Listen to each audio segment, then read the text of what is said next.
नमस्कार, आपका खास मुलाकात में स्वागत है। आज हमारे साथ हैं संजय छोकर जी, कांग्रेस प्रवक्ता और कांग्रेस महासचिव हरियाणा कमेटी। संजय जी, आपका हमारे शो में बहुत बहुत स्वागत है। धन्यवाद जी। आप हरियाणा चुनाव को लेके जो कांग्रेस बैकफुट पे है, इस पे क्या कहेंगे आप? नहीं, हरियाणा कांग्रेस बैकफुट पे नहीं है। आप देखिए, पिछले 5 साल से अगर आप पूरा टाइम देखें तो हमारा जो संगठन का काम है, अशोक तंवर जी हमारे अध्यक्ष हैं, सीएलपी लीडर हैं किरण चौधरी जी, सब लोग काम कर रहे हैं। कोई बैकफुट पे नहीं है हमारा। हमारी 90 की 90 सीटों पे हमारे कैंडिडेट्स हैं। कहीं भी कोई ऐसी सीट नहीं जहां पे 4, 5, 6 कैंडिडेट ना हो। तो पूरी तैयारी है हमारी इस चुनाव को लेके, और लगातार आप पिछले 5 साल में हमने जो भी मुद्दा हरियाणा में हुआ, हमारे कांग्रेस के नेताओं ने, रणदीप सुरजेवाला जी ने या हुड्डा साहब ने, सबने अलग अलग लेवल पे काम किया और सारे मुद्दे लगातार उठाए हमने। मुद्दों की राजनीति अगर कांग्रेस करती तो अभी मुझे कोई मुद्दा अभी कांग्रेस से बड़ा है ही नहीं जिससे बीजेपी को घेर सके, हरियाणा को घेर सके आप। और कैंडिडेट की बात करें तो 2019 में भी शायद आपके पास सारे कैंडिडेट हुआ करते थे, उसमें भी आपकी एक सीट नहीं निकाल पाए। तो ऐसी तैयारियों को लेकर जहां बीजेपी एक जोर शोर से तैयारियां कर रही है चुनाव को, हर कांग्रेस बैकफुट पर नजर आती है। नहीं, हर तरीके से देखिए कि एक समय होता है, ये वही लोग हैं इसी देश की डेमोक्रेसी में, और चुनाव में समय बदलता रहता है। 2005 में देश के लोगों ने हमारे को मैंडेट दिया, हमारी सरकार बनाई, हरियाणा में भी बनाई और देश में भी बनाई। 2009 में फिर से हमारे को मौका दिया, मनमोहन सिंह जी दोबारा से पीएम बने, और हरियाणा में भी हुड्डा साहब को दोबारा मौका दिया। तो वो ठीक है, लोग बदलाव चाहते हैं। कई बार 10 साल हमारे को हरियाणा में मौका मिला, 15 साल दिल्ली में हमारे को शीला दीक्षित जी को जिताया। तो अलग अलग समय पे लोगों का आशीर्वाद, लोगों का सपोर्ट हमारे को मिलता रहा। बीच में कई चीजें ऐसी हुई, कहीं केजरीवाल ने कई मुद्दे उठाए या बीजेपी ने उठाए, उसका नुकसान हुआ हमारे को। हम अपनी बात, जो काम हमने करे थे 10 साल में, चाहे वो स्टेटों में करे, चाहे वो नेशनल लेवल पे करे, वो हम जनता में उस तरह से उनको पहुंचा नहीं पाए। कहीं ना कहीं उसका नुकसान हमारे को हुआ। कांग्रेस से बड़ी प्रॉब्लम ये आती है, नेतृत्व की कमी कांग्रेस पार्टी में दिखी जाती है। जैसे पहले राहुल गांधी का नेतृत्व आपको मिला, उनसे पहले सोनिया गांधी का नेतृत्व मिला। अब राष्ट्रीय अध्यक्ष के पद को लेके जो घमासान चल रहा था, जिसमें राहुल जी ने इस्तीफा दिया, कांग्रेस ने बहुत बनाया, नहीं राहुल जी हमें राष्ट्रीय अध्यक्ष रहे, तो नेतृत्व कमी क्या हरियाणा में वो नजर आ रही है अभी? नहीं, कोई हरियाणा में, मैं ये कहता हूं कि आप अगर रीजनल लेवल पे या स्टेट लेवल पे देखें, आप हरियाणा में देखें तो हमारे पास लीडरशिप की कोई कमी नहीं है। आप हुड्डा साहब हमारे पुराने सीएम रहे, बड़े लीडर हैं। आप रणदीप सुरजेवाला जी आप देखिए, नेशनल लेवल पे आप देखते हैं, बहुत ही कमाल के नेता है हमारे देश में, पूरा वो अध्यक्ष रहे यूथ कांग्रेस के। अशोक तंवर जी हमारे ऑल इंडिया यूथ कांग्रेस के अध्यक्ष रहे। तो ऐसा नहीं है लीडरशिप की कमी है। किरण चौधरी जी हैं, शैलजा जी हैं, कुलदीप बिश्नोई जी जो पहले भजनलाल जी के बेटे हैं, वो हमारी पार्टी में नेता है। तो हमारे पास अगर, और ये तो बड़े 5-6 नाम हैं, अगर आप स्टेट डिस्ट्रिक्ट लेवल पे, कॉन्स्टिट्यूंसी लेवल पे एक एक दिग्गज हमारे पास हैं। ऐसे से आप रघुवीर कादियान जी हैं, दांगी जी हैं, आप कुलदीप शर्मा जी हैं, जो भी अलग अलग नाम, कितने लोग हैं। तो हमारे पास लीडरशिप की कमी नहीं है, ना स्टेट में कमी है, ना देश में कमी है। आप वो ठीक है, एक समय बदलता रहता है राजनीति में। आप अगर बीजेपी के लोग आज बड़ी बड़ी बात करते हैं, इनको इतना घमंड है कि हमारे को मैंडेट मिला है, तो ये वो पार्टी है जो 2 सीटें भी इनकी रही थी। तो हम 2 पे तो नहीं आए हैं, ये तो 2 पे भी रहे हैं। यहाँ तो 0 पे आ गए ना 2019 में। नहीं, 0 पे कैसे? हमारी 52 सीटें आई है जी। 0 कैसे? आप उनकी तो 2 थी। जब 2 सीट वाले 300 पे जा सकते हैं, तो 52 वाले भी अगले चुनाव में 300-400 पे जा सकते हैं। बात करें, हरियाणा में खाता ही नहीं खुला बीजेपी की, कांग्रेस का नहीं। कांग्रेस का बिल्कुल, हम 10 की 10 सीटें हारे। जब भी आपके वही नेता हुआ करते थे, और वो ठीक है, वो एक मुद्दा था। आप देखिए, मैं अभी भी बात करता हूं हरियाणा में कि हरियाणा का चुनाव है, लेकिन बीजेपी हरियाणा के मुद्दे पे चुनाव नहीं लड़ रही है। आप बीजेपी के किसी भी नेता से बात करें तो कह रहे जी अब जो है आर्टिकल 370 हमने हटा दिया, आप देखना आप जीतेंगे। तो बीजेपी, आप अगर देश का चुनाव हुआ तो पाकिस्तान के नाम पे वोट लिया इन्होंने, इमोशनल इश्यूज को लेके आती है, कोई काम का मुद्दा नहीं है। हमने लगातार पिछले 5 साल बीजेपी की सरकार रही, देश में भी और हरियाणा में। हमने जितने भी इनके डिबेट करने के स्पोक्स पर्सन आते थे, लगातार डिबेट करी कि आप 5 साल में अपने काम गिनवाइए। आप जो डेवलपमेंट के नाम पे आप वोट मांगिए, आपको पता चल जाएगा कितनी वोट। आप तो कभी पाकिस्तान की बात करते हैं, कभी जम्मू कश्मीर की बात करते हैं। आज चुनाव हरियाणा में है लेकिन बात जम्मू कश्मीर की कर रहे हैं। अरे 5 साल में आप ये बताइए, हमारा अभी संजय भाटिया पानी करनाल से एमपी चुने गए हैं। कुछ दिन पहले मेरी डिबेट थी उनके साथ। मैंने उनको कहा कि 5 साल हो गए आपको, आप 5 साल में पानीपत जिले से हैं वो, मैं भी पानीपत जिले से हूं। आप पानीपत जिले में 5 काम गिनवा दीजिए जो आपने पिछले 5 साल में किए हो, एक भी काम नहीं गिनवा पाए। और मैंने अपने टेन्योर के 10 साल के 25 काम उनको गिनाए। कितने स्कूल अपग्रेड करे हमने, कितने हमने कॉलेज बनाए 3 नए, हमने हॉस्पिटल बनाए, हमने फ्लाईओवर्स बनाए, हमने सेक्रेटेरिएट बनाए, हमने जुडिशियल कॉम्प्लेक्स बनाए। तो एक नई चीजें हरियाणा में हमने शुरुआत करी थी। आप 5 साल का, आप खट्टर साहब से हम लगातार बात कर रहे हैं कि आप अपने 5 साल के कामों को लोगों के सामने लेके जाइए, आपको पता चल जाएगा। लेकिन ये तो अब बात करते हैं कि जी हमने जम्मू कश्मीर में 370 हटा दी और अब हम जीत जाएंगे। तो आप ये देखिए किस तरह की राजनीति है ये राजनीति लोगों को गुमराह करने की राजनीति है। ये बहुत छोटे टाइम के लिए हो सकती है। आप किसी को बेवकूफ बहुत लंबे टाइम नहीं बना सकते, आपको काम करना पड़ेगा और जनता आप काम देखेगी। हरियाणा में भी आप देखिए बड़ी बड़ी बात करते हैं कि 75 पार की बात कर रहे हैं। आज ये ग्राउंड पे कुछ नहीं है। आप मीडिया, टीवी चैनल, अखबार में बड़ी बड़ी हवाएं ऐड दे देते हैं, सरकारें उन्हीं की है। लेकिन आप जमीन पे अगर जब ये चुनाव लड़ने जाएंगे, हमारे सारे कैंडिडेट बड़ी मजबूती से इनका मुकाबला करेंगे और हमें पूरी उम्मीद है कि हरियाणा में कांग्रेस की सरकार बनेगी।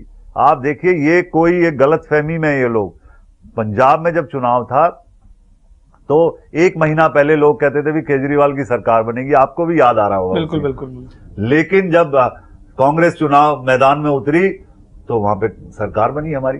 हम मध्य प्रदेश में जीते, हम राजस्थान में जीते, छत्तीसगढ़ में जीते, ये राहुल गांधी जी की लीडरशिप में जीते। तो ये समय बदलता रहता है। ये लोकसभा का याद आ चुनाव रहा है कि आप गोवा में भी जीते थे, लेकिन गोवा में सरकार नहीं बना पाए। हमारी सीटें थोड़ी, गोवा में हमारी सीटें कम रही थोड़ी, जिसकी वजह से। और आप गोवा में सीटें हमारी ज्यादा थी, फर्स्ट नंबर पे थे, नंबर हमारे ज्यादा थे, लेकिन सरकार इन्होंने बनाई, धक्का कर गए ये लोग। ये इस तरह से डेमोक्रेसी में धक्का किया ना, तो यहां पे नहीं किया, कई स्टेटों में ऐसे किया हमारे साथ।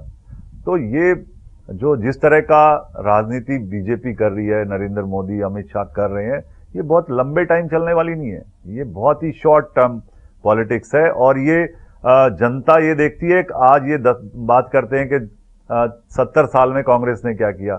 मैं ये कहता हूं कि जो भी इस देश में आज है, चाहे वो टेलीकम्युनिकेशन में, चाहे वो मीडिया के उसमें आया या फिर ऑटो में आया, जिस भी आप सेक्टर की बात करें, आज जहां जिस देश में छोटा सा एक कारखाना भी नहीं था, छोटी सुई भी नहीं बनती थी, वहां पे बड़ी बड़ी इंडस्ट्री आई। हमारा पानीपत जिला जो है, मैं संजय भाटिया जो एमपी उनसे, वो उनकी आवाज भी नहीं निकल पा रही थी। पानीपत में 3 बड़ी चीजें हैं, थर्मल, रिफाइनरी और हमारा एनएफएल। तीनों बड़ी योजनाएं कांग्रेस के टाइम पे आई। बीजेपी ने कोई ऐसा, आप जो केएमपी की बात करें, बड़े बड़े मुद्दों पे मैं बात कर रहा हूं, सारी की सारी पाइपलाइन में हमारी दी हुई योजनाएं थी, उनको इनॉग्रेशन किया नरेंद्र मोदी ने। आप अपना एक काम बताएं, वो आप अकेले योग से या स्वच्छ अभियान से या इन सब बातों से काम नहीं चलता। आज देश की अर्थव्यवस्था क्या है आप भी जानते हैं। कांग्रेस जिम्मेदार, आप सारे आंकड़े देख रहे हैं, आप सारे आंकड़े आप लोग बता रहे हैं लोगों को। कांग्रेस जो है जिम्मेदार बताया जा रहा है। कांग्रेस के टाइम पे इतना अंधाधुंध धन बांटा गया, चिदम्बरम मामले में इतना अभी क्या हो बात रहा कर रहे हैं, कैसी इतना नीरव मोदी आपकी देन था। 6 साल बीजेपी को लग गया, 5 साल पूरे पिछले चले गए। आप देश की अर्थव्यवस्था लगातार, मनमोहन सिंह जी ने बात करी कि आप ये जो जीएसटी, जो जिस तरह से इन्होंने डीमोनेटाइजेशन किया, आप ये उसी टाइम पे लग रहा था कि जीडीपी नीचे जाएगी। मनमोहन सिंह जी ने बयान दिया था कि 2% नीचे जाएगी, वो 2 गई। तो ये इनके पास कोई अच्छा नेता नहीं है। आप अरुण जेटली जी थे, वो आज नहीं रहे, वो ठीक है, ले वो अच्छे वकील थे, लेकिन फाइनेंस मिनिस्टर का कोई तजुर्बा नहीं था उनको। उसका नुकसान हुआ देश के लोगों को। आपके यहाँ भूपेंद्र सिंह हुड्डा का नाम आ रहा है कि आपके खेमे बटे हुए हैं, कांग्रेस नेतृत्व में दिक्कत ये आ रही है, खेमे हो रहे हैं हरियाणा में। भूपेंद्र सिंह हुड्डा अलग खेमा है, तंवर सिंह अलग खेमा है, जिसको लेके असमंजस बना हुआ है पार्टी में। अगले महीने चुनाव हैं आपके यहाँ, टिकट तक नहीं बटी है आपके यहाँ। देखिए कोई खेमा पार्टी में नहीं है। ये अलग अलग लोगों की अलग अलग अपनी अपनी विचारधाराएं अलग अलग होती है। मेरी अलग है, दूसरे नेता की अलग है, मेरा काम करने का स्टाइल अलग है, वर्किंग स्टाइल अलग अलग होता है। कोई हमारे यहाँ गुट नहीं है बना रखे हैं या बीजेपी के लोगों ने बना रखे हैं, कोई गुट नहीं है। सबके अपने अपने इलाके हैं, सबकी अपनी अपनी कॉन्स्टिट्यूएंसी है, सबकी अलग अलग जिम्मेवारियां हैं। हमारे यहाँ सारे लोग एक हैं। आप देखना जब चुनाव आएगा सब लोग मिलकर चुनाव लड़ेंगे और हम हरियाणा में चुनाव जीतेंगे। क्या ये बात सच नहीं है? 3 दिन पहले सोनिया गांधी घर पे भूपेंद्र हुड्डा को बुलाया गया, डांटा गया उनको खेमे के चक्कर में। नहीं देखिए, ये तो बात आप बता सके, हमें तो हमारे पास तो ऐसी कोई न्यूज नहीं है। पार्टी में आपको पता होना देखिए, चाहिए। पार्टी में जो नेताओं का लगातार सोनिया जी का नेतृत्व कमाल का नेतृत्व रहा है, और जब उनको दोबारा से अध्यक्ष बनाया तो पूरा देश खुश था। और उन्होंने लगातार अकेले हुड्डा साहब नहीं, सारे नेताओं को बुलाया। अकेले न्यूज हुड्डा साहब की आई है वो एक अलग बात है, सबको बुलाया। सबसे जब भी कोई बात होती है तो सबसे सलाह की जाती है और सबसे बात करी उन्होंने। मुझे लगता है कि आज या कल में जल्दी हरियाणा का फैसला जो भी सोनिया जी करेंगी वो सबको मान्य होगा और कोई हमारे यहाँ डिफरेंसेस नहीं है। बढ़िया से हमारे यहाँ चुनाव लड़ा जाएगा, सारे लोग एक हैं। डिफरेंस ऑफ ओपिनियन हो सकता है लेकिन कोई पार्टी में मतभेद नहीं है, पार्टी के नेता सब एक है। बात नेतृत्व की करें तो अभी राष्ट्रीय अध्यक्ष पद के लिए बड़ी असमंजस रही। राहुल जी ने जब इस्तीफा दिया तो उन्होंने बोला गांधी परिवार से कोई भी अध्यक्ष नहीं चुना जाएगा। क्या पूरे हिंदुस्तान में कांग्रेस के पास कोई ऐसा बड़ा चेहरा नहीं था जिसको मिला नहीं, उसके लिए इसको दोबारा सोनिया गांधी को बिठाना पड़ा आपका अध्यक्ष पद के लिए? नहीं, आप देखिए, आप या कुछ लोग हमारे से भी ये सवाल, राहुल जी का वर्जन था। लेकिन मैं ये कह रहा हूं कि राहुल जी ने बोला, बिल्कुल कहीं ना कहीं उनका मन था कि जो लोग चाहते हैं वो ऐसा करें, हम के भी गांधी फैमिली से ना आए।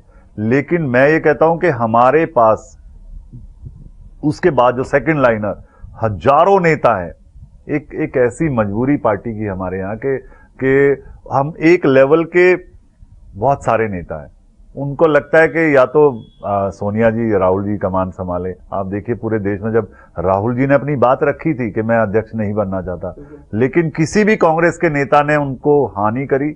वर्किंग कमेटी में उनका इस्तीफा नामंजूर कर दिया गया, उनको रिक्वेस्ट करी गई कि आप इसको दोबारा विचार करिए।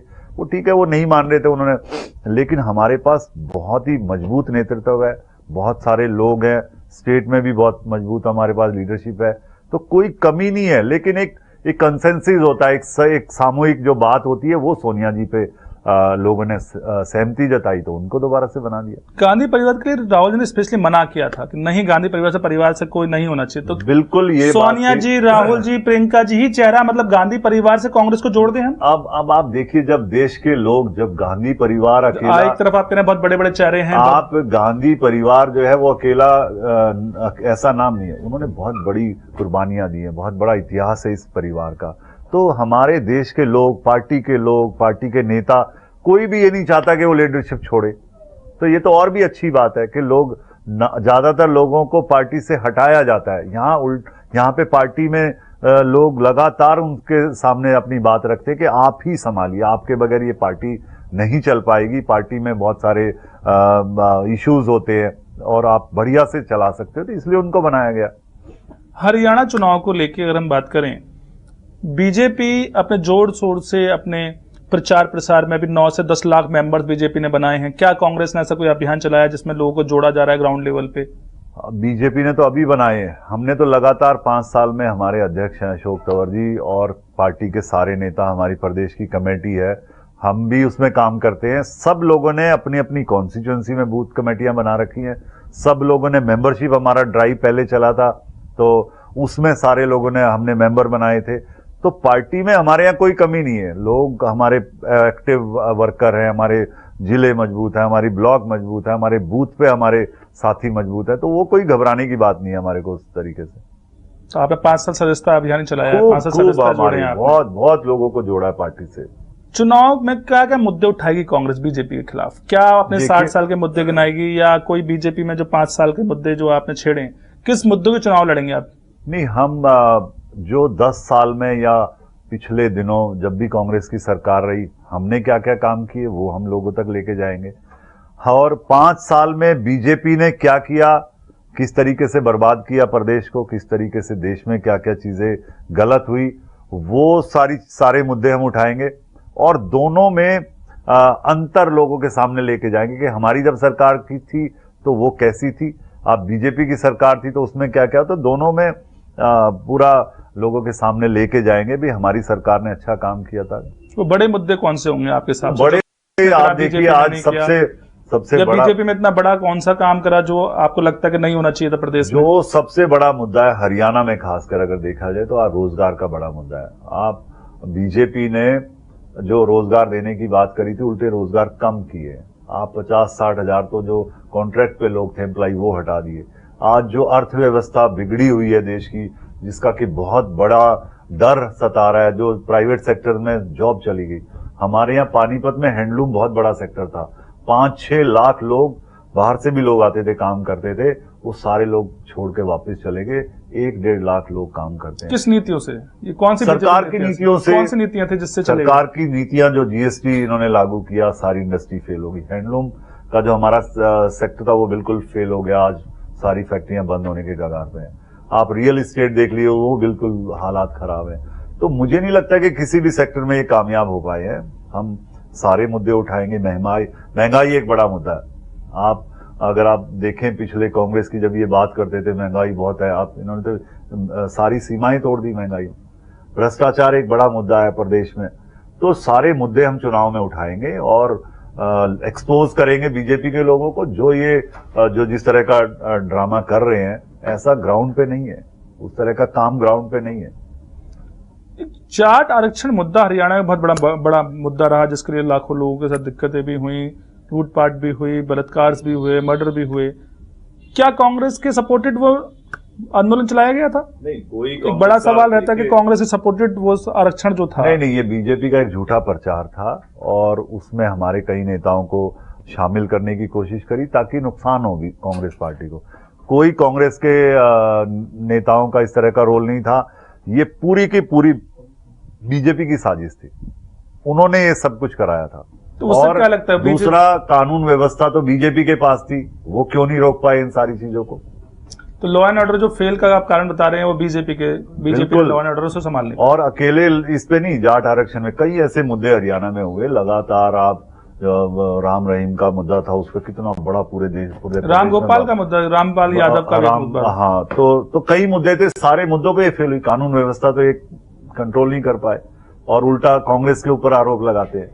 कहते कांग्रेस सपोर्टेड ये सारे आंदोलन किए गए। रामपाल भी कैसे हो सकता है? संरक्षण रामपाल को कांग्रेस ने दिया था, राम रहीम को संरक्षण कांग्रेस ने दिया था। कोई ऐसा मुद्दा नहीं था। सिर्फ ये मुद्दे को डाइवर्ट करना चाहते हैं, मुद्दे को भटकाना चाहते हैं, लोगों को गुमराह करना चाहते हैं। ये सारी की सारी साजिश बीजेपी की थी। बीजेपी के देखना आने वाले दिनों में एक्सपोज होंगे इन सारे मुद्दों पे ये सारा। और कानून व्यवस्था तो इनके पास थी, ये रोकना चाहिए था। प्रदेश जलता रहा, मुख्यमंत्री आराम से बैठा रहा, उसको पता ही नहीं था कि क्या हो रहा है प्रदेश में। अभी आज ही अभी खबर आई है कि गृह मंत्री अमित शाह जी सिख दंगों की फाइल खोल रहे हैं, जिसमें कांग्रेस के बड़े बड़े नेताओं के नाम आने वाले। नहीं, हमारे नेताओं के नाम तो इन्होंने पहले ही जो केस पहले से चल रहा है। और देखिए, वो एक अलग तरह का माहौल था, एक अलग तरह की बात थी। उसमें कांग्रेस के किसी नेता का कोई रोल नहीं था।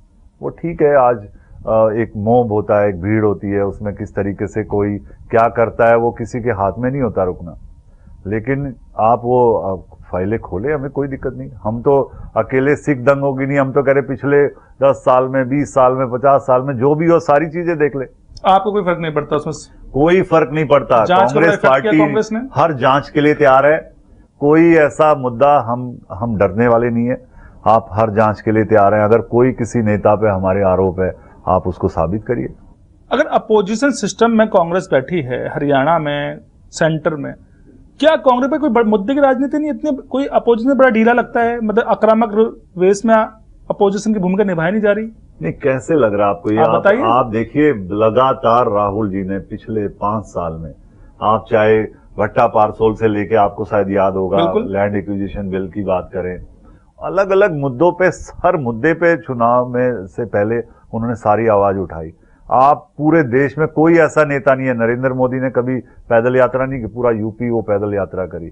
आप कोई ऐसा मुद्दा नहीं है जो उन्होंने ना, भ्रष्टाचार के सारे मुद्दे उठाए, सारी चीजें उन्होंने जो अपोजिशन का लीडर कर सकता था वो करी। वो ठीक है, रिजल्ट कई बार आपके अनुरूप, आप ये अगर ये चाहेंगे कि मैं आज एक मुद्दा उठाऊं और मुझे उसका एकदम इंस्टेंट उसका रिजल्ट मिले, वो कई बार नहीं होता। कई बार जनता को समझने में टाइम लगता है, वही हुआ है। चुनाव से पहले राफेल लीग बहुत बड़ा अपोजिशन के पास, बहुत बड़ा मुद्दा था। अब वो ठीक है, लोग नहीं, लेकिन 2019 चुनाव के बाद राफेल के ऊपर किसी हंगामा ही नहीं हुआ, कुछ भी नहीं हुआ, क्या मतलब वो चुनावी मुद्दा था एक, नहीं चुनाव, उसके बाद मुद्दा खत्म हो गया को लेके ही सारी चीजें उठाई जाती है। उसके बाद तो अब लोगों ने, अगर लोगों ने मैंडेट दे दिया, हमने कुछ मुद्दा उठाया, लोगों ने उसको नहीं माना, तो हमने उसको, अभी चुनाव हुआ है लोकसभा का, अब अगले चुनाव जो आएंगे ये विधानसभा के जब उठाएंगे, इनमें सारे मुद्दे उठाएंगे। रैलीज में राहुल जी भी जाएंगे, सोनिया जी जाएंगी, लगातार मुद्दों पे बातें होंगी, हर मुद्दे को हम सामने रखेंगे। हरियाणा की क्लियरिटी कब से आएगी पार्टी के लिए? मतलब आप अक्टूबर में मुझे लगता है मुझे लगता है 1-2 दिन में हमारा फैसले, जो हमारी कमेटीज वगैरह बननी है और वो सब तय हो जाएंगी, और हमारा पूरा प्रचार, पूरा सिस्टम आने वाले, मुझे लगता है अगले हफ्ते तक सब कुछ स्टार्ट हो जाएगा। तो क्या माने नेतृत्व जो दिया जाएगा वो किसको दिया जाएगा हरियाणा में कांग्रेस की तरफ से? नहीं, मुझे लगता है सामूहिक नेतृत्व पे चुनाव होगा। कोई कांग्रेस पार्टी ज्यादातर कभी लीडरशिप को डिक्लेयर करके चुनाव नहीं लड़ती, सामूहिक सारे नेताओं को बैलेंस करके चुनाव लड़ाया जाएगा। अगर फेस देखा जाए, सीएम फेस क्या रहेंगे आपके पास? अगर आप सीएम के लिए अभी से आप फेस पे लड़ेंगे उसके लिए? नहीं, हमारा देखिए सीएम फेस तो आप जब होता है, अब बीजेपी का अभी मौके का सीएम है खट्टर साहब, तो वो ठीक है, उनको सीएम फेस प्रोजेक्ट कर दिया, लेकिन कांग्रेस तो अब चुनाव दोबारा से लड़ेगी। हमारे यहाँ जो अच्छा, जिसको लोग चाहेंगे, एमएलए जिसको चाहेंगे, वो बाद में तय होगा। अभी कोई ऐसा हमारे पास फेस नहीं हुआ जिसके नाम पे कांग्रेस चुनाव लड़ेगी? सीएम का चेहरा मुझे नहीं लगता है कांग्रेस पार्टी ऐसे करेगी। मैंने कहा सामूहिक नेतृत्व पे हम चुनाव लड़ेंगे, और जो ज्यादा सीटें लेके आएगा, जिसको लोग, जनता ज्यादा चाहेगी, जिसको एमएलए ज्यादा चाहेंगे, वो सीएम बनेगा। संजोगर जी, आप हमारी खास मुलाकात में बेधड़क आपने सारे सवालों को जवाब भी दिया, आपके लिए बहुत बहुत धन्यवाद। ठीक है जी, थैंक यू।